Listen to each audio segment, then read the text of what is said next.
గణపతయే నమః. యుధిష్ఠిరుడు కృష్ణుని అడిగెను, ఓ కృష్ణా, రథసప్తమినాడు జేయవలసిన విధివిధానమును అనుసరించి భూలోకమున మనుష్యుడు చక్రవర్తిగాగలడని నీవు చెప్పియుంటివి. అట్లు ఎవ్వరికైననూ ప్రాప్తించినదా అనగా కృష్ణుడిట్లు జవాబిచ్చెను.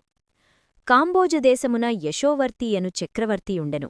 ఆయన వృద్ధాప్యమున ఆయన కుమారులందరూ సర్వరోగములచేత బాధపడుచున్నవారైరి.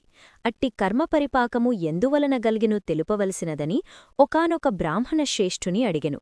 అట్లడిగిన రాజుతో, ఓ రాజా, వీరి పూర్వజన్మలో వైశ్యకులమున జన్మించి మిక్కిలు లోభులై ఉండిరి. అందుచేత వీరిట్టి రోగములకు గురికావలసిన వారైరి. వారి రోగనివారణకు రథసప్తమి రోజున జరుగు కార్యక్రమమును చూడవలను. ఆ విధముగా నా వ్రతము చూచినంత మాత్రమున దాని మాహాత్మ్యముచే వారి పాపములు పోవును. కాన వ్యాధితో బాధపడువారిని గొనివచ్చి ఆ వ్రత వైభవము వారికి చూపవలను అని బ్రాహ్మణుడు చెప్పగా రాజు, అయ్యా, ఆ వ్రతమెట్లు చేయవలనో దాని విధివిధానమును తెలుపుడు అని ప్రార్థించెను. అందులకా బ్రాహ్మణుడు, ఓ రాజా, ఏ వ్రతము చూచినంతమాత్రమున జడత్వము నశించిపోవునో ఆ రథసప్తమి అని పేరుగల వ్రతము సర్వులూ ఆచరించదగినది. ఆ వ్రత ప్రభావమున సకల పాపములు హరించి చక్రవర్తిత్వము గలుగును. ఆ వ్రత విధానమును తెలుపుచున్నాను, శ్రద్ధగా వినుము. మాఘమాసమందలి శుక్లపక్షమున వచ్చు షష్ఠితిథి దినమున గృహస్థుడు ఈ వ్రతమాచరింతునని తలంపవలను. పవిత్ర జలముగల నదులలోగాని చెరువునందుగాని నూతియందుగాని తెల్లని నువ్వులతో విధివిధానముగా స్నానమాచరించవలను. ఇలవేలుపులకు కులదేవతలకు ఇష్టదేవతలకు మ్రొక్కి పూజించి అటుపిమ్మట సూర్యదేవాలయమునకు పోయి ఆయనకు నమస్కరించి పుష్పములు ధూపములు దీపమును అక్షితలతో శుభప్రాప్తి కొరకు పూజించవలను. పిదప స్వగృహమునకు వచ్చి పంచయజ్ఞము గావించి అతిథులతో సేవకులతో బాలకులతో భక్ష్యభోజ్యములు ఆరగించవలను. ఆ దినమున తైలము శరీరమునకు పూసుకొని స్నానము చేయరాదు. ఆ రాత్రి వేదపారగులగు విప్రులను పిలిపించి సూర్యభగవానుని విగ్రహానికి నియమం ప్రకారం పూజించి సప్తమి తిథి రోజున నిరాహారుడై భోగములను విసర్జించవలను. భోజనాలకు పూర్వం, ఓ జగన్నాథుడా, నేను చేయబోవు ఈ రథసప్తమీ వ్రతమును నిర్విఘ్నంగా పరిసమాప్తి చేయవలసినదిగా వేడుచున్నాను అని ఉచ్చరించుచూ తన చేతిలోగల జలమును నీటిలో విడవవలను. అట్లు నీటిని విడిచిపెట్టి బ్రాహ్మణులు తాను గృహమున నేలపైన రాతిశయనించి జితేంద్రియుడైయుండి ఉదయమున లేచి నిత్యకృత్యములు ఆచరించి శుచియై ఉండవవలను. ఒక దివ్యమైన సూర్యరథాన్ని దివ్యమాలికల్తోనూ చిరుగంటలతోనూ సర్వోపచారాలతోనూ తయారుచేసి సర్వాంగములను రత్నాలు మణులతో అలంకరించవలను.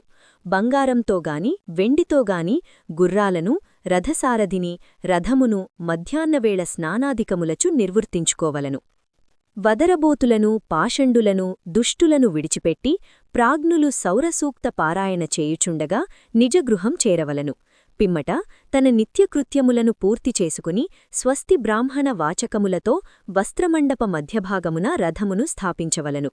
కుంకుమతోనూ సుగంధ ద్రవ్యాలతోనూ పుష్పములతోనూ పూజించి రథమును పుష్పములతోనూ దీపములతోనూ అలంకరించవలను. అగరు ధూపములుంచవలను. రథమధ్యమునున్న సూర్యుణ్ణి సర్వసంపూర్ణంగా అర్చన చేయవలను. ధనలోభము చెయ్యరాదు. లోభి అయి ధనమును ఖర్చు చేయుటకు మనస్సంగీకరించినచో వ్రతము వైఫల్యమును దానివలన మనస్సు నికలత్వమును పొందును. పిమ్మట రథాన్ని రథసారథిని అందుగల సూర్యభగవానుణ్ణి పుష్ప ధూప గంధ వస్త్రాలలంకారాలు భూషణాలు నానావిధ పంచభక్ష్యాదులు గల నైవేద్యాదులతో పూజించి ఈ క్రింది విధముగా దివాకరుణ్ణి స్తోత్రం చేయవలను. ఓ భాస్కరా, దివాకరా, ఆదిత్య, మార్తాండ, గ్రహాధిప, అపారనిధే, జగద్రక్షక, భూతభవన, భూతేశ, భాస్కర, ఆర్తత్రాణ పరాయణహర, అంచిత్య విశ్వసంచార, హే విష్ణో, ఆదిభూతేశ, ఆదిమధ్య అస్తభాస్కర, ఓ జగత్ప్రతే, భక్తి లేకున్నను క్రియాశూన్యమైనను నేను చేసిన అర్చనకు నీ సంపూర్ణ కటాక్షమును చూపుము. పై విధముగా మనస్సులో తాను వేడిన కోరికను సఫలీకృతం చేయవలనని భాస్కరుణ్ణి ప్రార్థించవలను. ధనహీనుడైనను విధిప్రకారం అన్ని కార్యములు చేయవలను.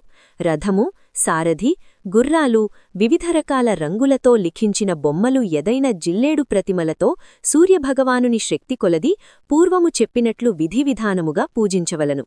ఆ రాత్రి జాగరణ చేసి పురాణ శ్రావణ, మంగళగీతాలతో, మంగళ వాయుద్యాలతో పుణ్యకథలను వినవలను. పిమ్మట రథయాత్రకు బయలుదేరి సూర్యుణ్ణి మనస్సున ధ్యానమయసుచూ అర్ధనిమీలిత నేత్రుడై చూడవలను. ప్రాతకాలమున లేచి విమలుడై స్నానకృత్యము నిర్వర్తించుకొని బ్రాహ్మణులకు తృప్తిగా భోజనం పెట్టి వివిధ రత్నభూషణాలతో, ధాన్యాదులతో, వస్త్రాలతో తృప్తిపరచవలను. అట్లు చేసినా అశ్వమేధయాగం చేసిన ఫలం లభిస్తుంది అని బ్రహ్మవిధులు చెప్పిరి. పిమ్మట యథాశక్తి దానమునియ్యవలను. ఈ రథమును తమ పురోహితులైన గురుదేవులకు రక్తవస్త్రయుగలంతో సమర్పించవలను. ఆ విధంగా చేసినచో ఎందుకు జగత్పతిగాకుండును? కాన సర్వయత్నములచేత రథసప్తమీ వ్రతం ఆచరించవలను. దానివలన భాస్కరానుగ్రహము గల్గి మహాతేజులు, బలపరాక్రమవంతులు అయి విపుల భోగములననుభవించి రాజ్యమును నిష్కంటకముగా చేసుకుంటురు. ఈ రథసప్తమీ వ్రతమును చేసినచో పుత్రపౌత్రాదులను బదసి చివరగా సూర్యలోకం చేరును. అక్కడ ఒక కల్పకాలం చక్రవర్తి పదవిని అనుభవించును. కృష్ణుడు చెప్పుచున్నాడు.